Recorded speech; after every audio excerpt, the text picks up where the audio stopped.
Rádio Café com Guilherme Rosa. Aqui você tem uma voz.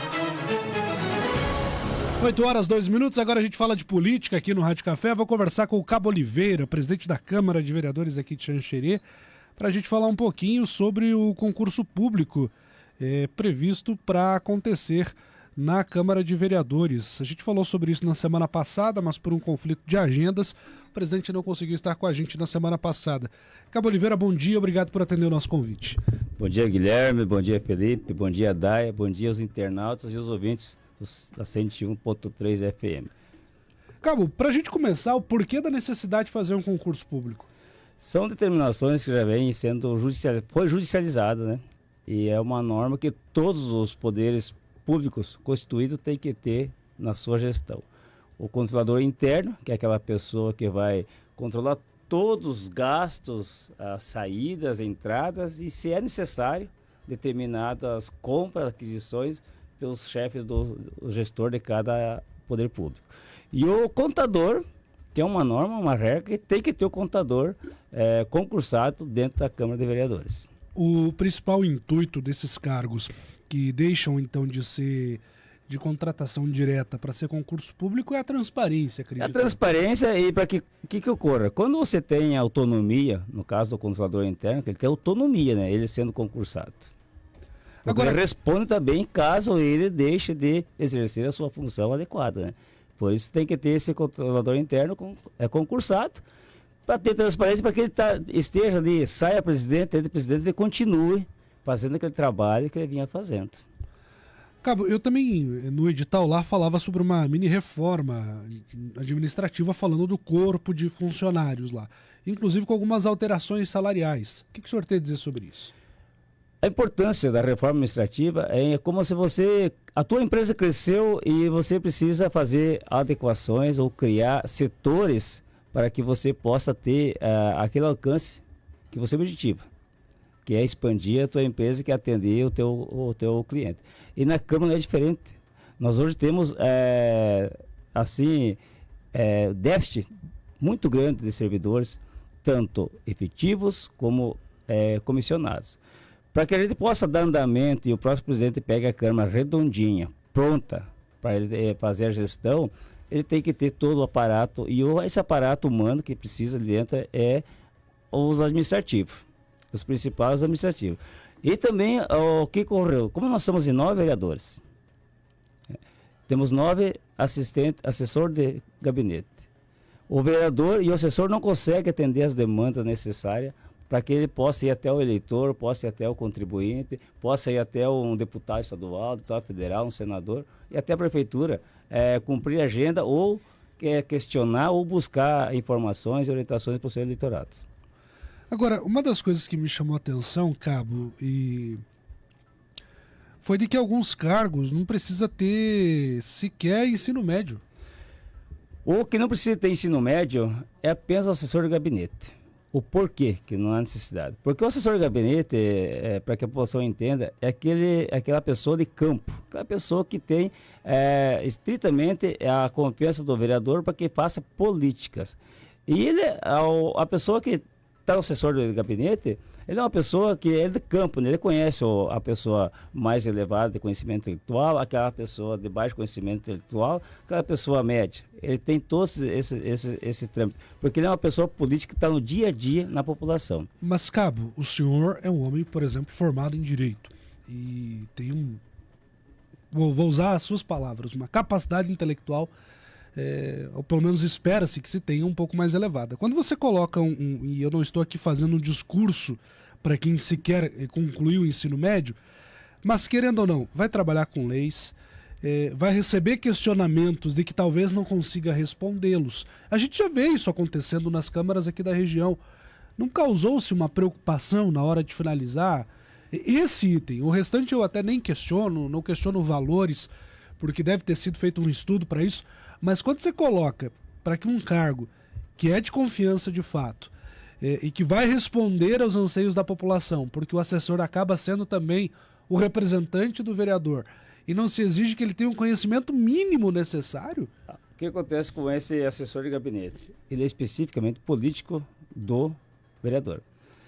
Para dar resposta aos questionamentos da população, aí ele vem até o jurídico, traz a demanda, o jurídico e as pessoas que estão ali dentro vão dar o respaldo para ele. Por isso não há necessidade dessa pessoa que está lá no campo tem esse conhecimento intelectual de formação de ensino médio. É necessário que ele entenda a política, conheça a população, conheça o bairro, conheça onde ele está lá, né? Mas isso não acaba facilitando aquilo que nós chamávamos de cabide de empregos que acontecia na SDR, por exemplo? Porque aí por exemplo, um assessor jurídico precisa ter formação na área. Né? Ser habilitado para a área. O contador precisa ter habilitação na área. Isso aí. O assessor de imprensa ele precisa ter capacidade técnica. Conhecimento. É por isso que parece que faltou um pouquinho, presidente. Então, nessas todas as áreas já está especificado dessa forma, Guilherme. Porém, o assessor de gabinete foi entendido dessa forma por todos. Isso não é só daqui, da Câmara de Vereadores específica de Xanxerê. É de todas as câmaras dos municípios do estado, a nível estadual, a nível federal. Os assessores de gabinete não são as pessoas específicas, com conhecimento intelectual, mas sim conhecimento político e acesso, trânsito, em todas as áreas, em todas as camadas sociais. Essa é a finalidade do assessor de gabinete. Certo. Lamento, de verdade. Acredito que a população poderia ter assessores com um pouquinho mais de gabarito. As demais áreas lá dentro do Poder Legislativo, todas elas exigem ensino médio. Quem vai trabalhar, que nem no próprio concurso que vai ter para o TI, ele tem que ser formado em ciência de inovação, informação, informática, enfim, tudo que envolve TI, tecnologia de informação.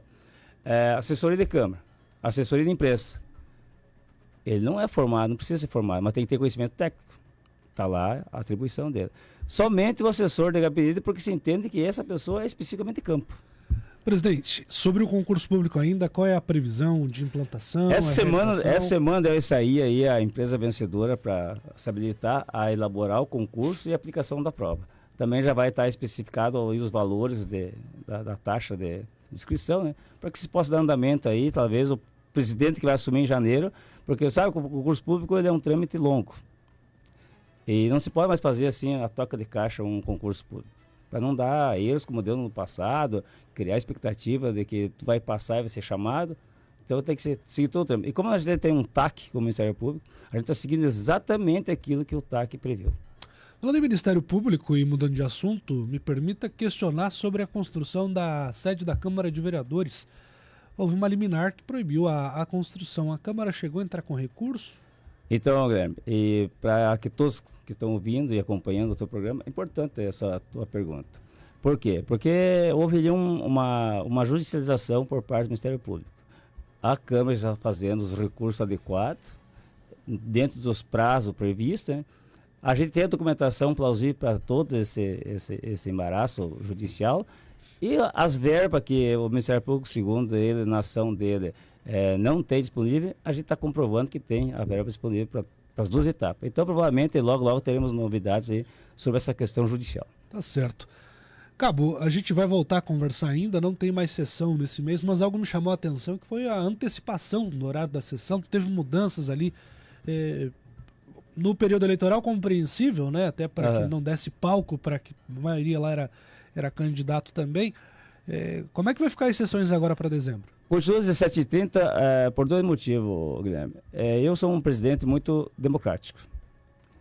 Eu acredito que a maioria, né, optou por esse horário, até porque estamos chegando no final de ano, aí muitos dos nossos vereadores, eles têm sua segunda função, a primeira função dele, habitual, né, que é empresariado. Eles têm que encerrar esse ano aí, fazer os ajustes necessários para as empresas deles. Tem compromissos que eles assumiram antes da campanha e pós-campanha e durante a campanha, para dar a finalidade agora no final. Aí vem as festas de encerramento de todas as empresas, vem viagens para Brasília, viagens para Florianópolis, enfim, uma série de outros assuntos aí que obrigaram com que nós fizéssemos esse horário para adequar ao anseio de todos. E a Câmara não deixa de perder a eficácia mudando o horário. Ela continua com a mesma eficácia, os projetos em andamento, em trâmite, sendo votados, apreciado e levado O que mudou foi o horário da sessão, não o horário do expediente, né? Não o horário do expediente, apenas o horário da sessão para que possamos todos se adequar, né? Não podemos prejudicar um ou outro, né? E a população não vai perder nada com essa mudança do horário das sessões. Tá certo. Presidente, a sessão continua sendo transmitida? continua sendo transmitida ao vivo pela TV Xanxerê, pela TV Câmara, e continuamos assim, se Deus quiser, né? Até os próximos anos aí. Queremos ainda, Guilherme, no final depois que passar as sessões de dezembro, queremos um espaço para que eles possam apresentar o panorama de toda a nossa legislatura. Tá certo. A gente vai voltar a conversar, presidente. Com Muito certeza, obrigado. eu fico muito grato quando você nos chama aqui e o teu programa tem esse brilho de trazer a informação e a transparência e sem papos na língua, né? Toda vez que a gente conversa, tanto eu respondo, tanto a vossa pessoa me pergunta, os questionamentos são de interesse público. Nós conversamos com o Cabo Oliveira, presidente da Câmara de Vereadores. A gente vai voltar a conversar no próximo mês para fazer um balanço, mas era importante pontuar essa questão do concurso público, que deve, então, seguir. O senhor acredita que haja... Esse ano não deve ser finalizado, né? Acreditamos, depende, se for a UNOES que tem feito os concursos na região aqui, ela tem acelerado muito isso aí, tem dado celeridade ao processo do concurso. De repente, eles ainda passam a prova esse ano. Tá certo. 8h13, Cabo Oliveira conversando com a gente sobre o concurso público que a Câmara de Vereadores realiza para se adequar às legislações que o termo de ajuste de conduta com o Ministério Público prevê. São 8h13, você está no Rádio Café, junto com a gente, a Vertal Laboratórios aqui no nosso programa. Olha, gente, são 14 anos de experiência, a trajetória na qual construímos uma marca baseada em excelência e confiança para realizar diagnósticos veterinários. Nossos ensaios abrangem todas